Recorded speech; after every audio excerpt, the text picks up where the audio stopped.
Il n'y a pas de vent favorable à celui qui n'a pas de destination. Voyons nos entreprises comme un voilier, utilisons les vents existants, mais pour arriver à destination, il faut connaître sa destination, sinon on est dans l'océan et on se balade dans l'océan, quoi. Et ça ne va pas durer longtemps. Ça va? Maîtrise de la destination. Maîtrise des opérations. Qui peut nous dire ce qui a été dit dans la maîtrise des opérations?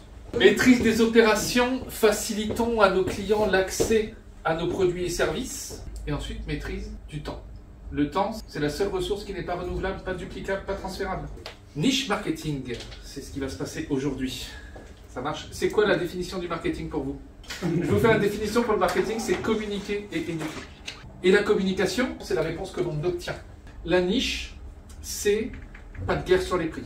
Pas de concurrence. Comment on fait pour ne pas avoir de concurrence? Si déjà dans notre croyance, on a des concurrents, alors on est dans « ok, je te fais moins cher ». Or, si vous n'avez pas de concurrents, pas de guerre sur les prix, mais quelle est votre proposition unique de valeur? PUV, pas de guerre sur les prix. Je mets mes concurrents psychologiquement et factuellement dans l'océan rouge, ils se battent entre eux. Je crée mon océan bleu où il n'y a pas de guerre sur les prix. Ça fait sens? Mais qu'est-ce que vous devez faire d'après vous pour avoir une proposition unique de valeur? Proposer quelque chose de différent. Proposer quelque chose de différent. Excellent. Rajouter de la valeur à ce que tu proposes. Rajouter de la valeur à ce que je propose plutôt que de diminuer un prix. Déjà, effectivement. Quelle est la valeur dans vos entreprises? Prenez-vous un temps de réflexion. Dans votre entreprise, quelle est la valeur que vous apportez en plus d'un confrère? C'est quoi leads? Les contacts. Les contacts qualifiés en marketing et contacts qualifiés en vente, sales. Dans une entreprise idéale, si vous maîtrisez votre destination, si on revient sur l'étape 1, et que vous imaginez votre futur, ayez une réflexion sur un service marketing et un service vente. Et que ce service marketing et ce service vente, c'est la même chose, c'est simplement le niveau de conversation dans lequel votre prospect client est. Il y a d'abord le marketing qui doit être testé et mesuré par le service, et ensuite vous avez les ventes qui doivent être testées et mesurées. Ça vous permet de savoir où est-ce que ça lâche. Il y a déjà tous les systèmes qui sont prêts au niveau marketing avec le test et mesure. Il y a déjà tous les systèmes qui sont prêts sur la vente avec le test et mesure. L'expérience, de toute façon, vient par l'essai-erreur, j'essaye, je me plante, ça ne fonctionne pas, etc. Et en plus, ça vous permet de maintenir le contact et de rappeler les gens si vous avez besoin. Et là, c'est là que le CRM est utile, le logiciel de relation client. Ensuite, la personne, éventuellement dans notre imaginaire qui est responsable du marketing, va transférer la personne au service vente. Bien sûr, une fois de plus, selon la situation de votre entreprise, c'est peut-être vous qui faites les deux. Là, qu'est-ce qui peut être testé et mesuré dans les ventes? Les chiffres, c'est l'alphabet de l'entreprise. Si on n'aime pas les chiffres, c'est compliqué. Et une fois qu'on a fait ça, l'intérêt, c'est qu'on puisse observer la valeur à vie d'un client. C'est-à-dire chaque euro qu'on met dans le marketing devrait nous ramener... C'est OK pour ça? J'ai mis 10 euros de marketing pour l'avoir, mais il me ramène 150 euros. Qu'à chaque fois qu'une stratégie fonctionne, doublez le budget. Jusqu'à ce que vous sentiez que vous avez atteint le taquet. Ça vous va? Double the budget.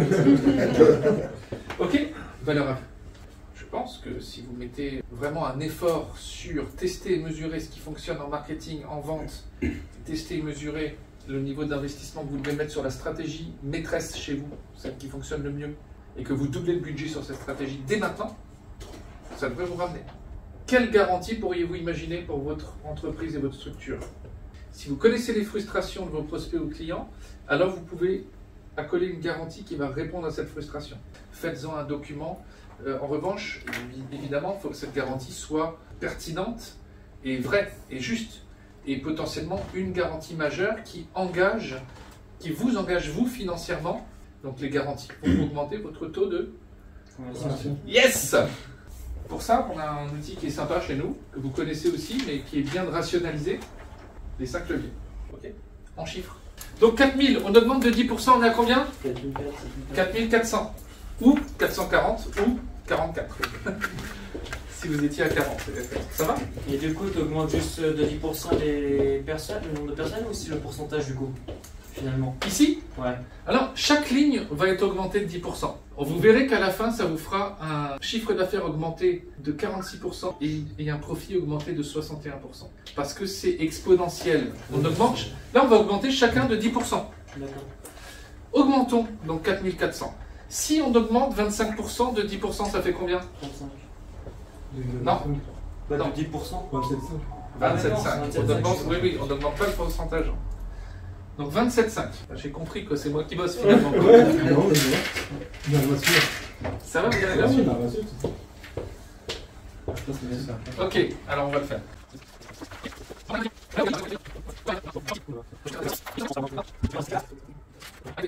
Les chiffres, c'est l'alphabet de l'entreprise. 1210.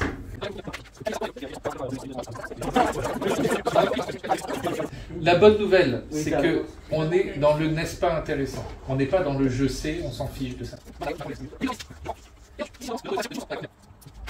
2,2. 2,2. Je crois. C'est ok pour tout le monde. 100 € plus 10%. 110, 110. 110. C'est ok pour tout le monde?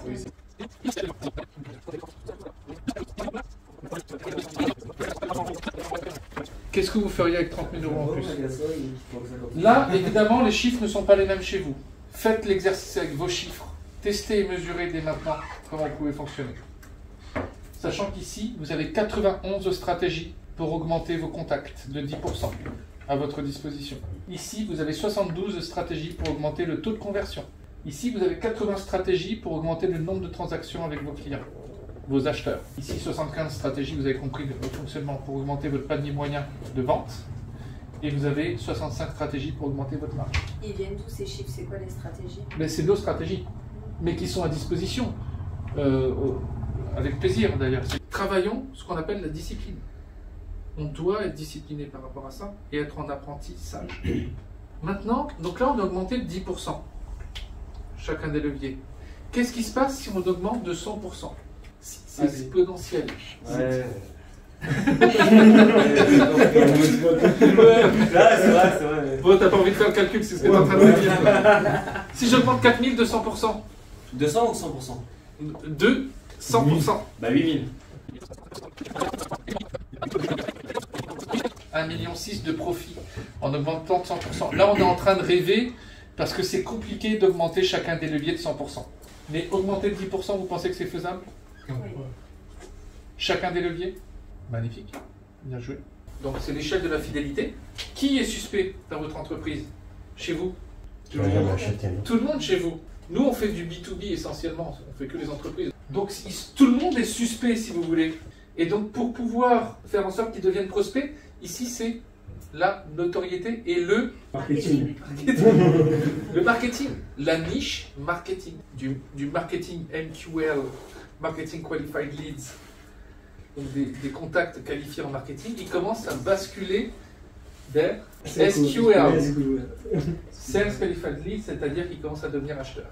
Ils ont acheté une fois, ils ne sont pas encore clients. On ne les accompagne pas, on va dire, comme des clients, puisqu'ils sont juste acheteurs. Une fois qu'ils achètent 2 fois, ils deviennent clients. Donc on communique d'une manière différente. Et ensuite, ils achètent ou ils vous recommandent, et bien ils deviennent membres.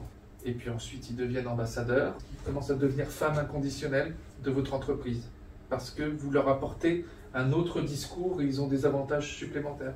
Nous arrivons au terme de cette petite session qui est juste avant un week-end de Pâques. C'était histoire de mettre une piqûre de rappel. Bien évidemment, on peut échanger, c'est plus important que ça, cette partie niche marketing. La prochaine session qu'on aura, ici même, qui sera après le 18 avril, sera sur les systèmes, justement les fameux systèmes dont on parlait tout à l'heure, avant d'accueillir les équipes, pour pouvoir créer de la synergie, de la diversification, pour pouvoir arriver au résultat. Ça, c'est la colonne vertébrale du montage d'une entreprise.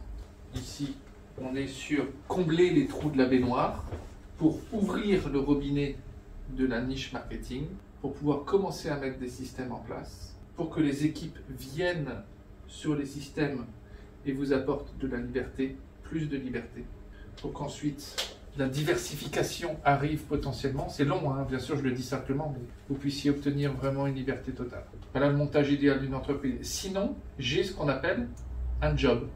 Et un job, ça veut dire juste overbooker. Combien de temps on a le droit d'avoir un job? Mais combien de temps on va travailler comme ça? C'est à nous de proposer. Il y a quand même la baballe. Qu'est-ce que j'ai envie d'exprimer?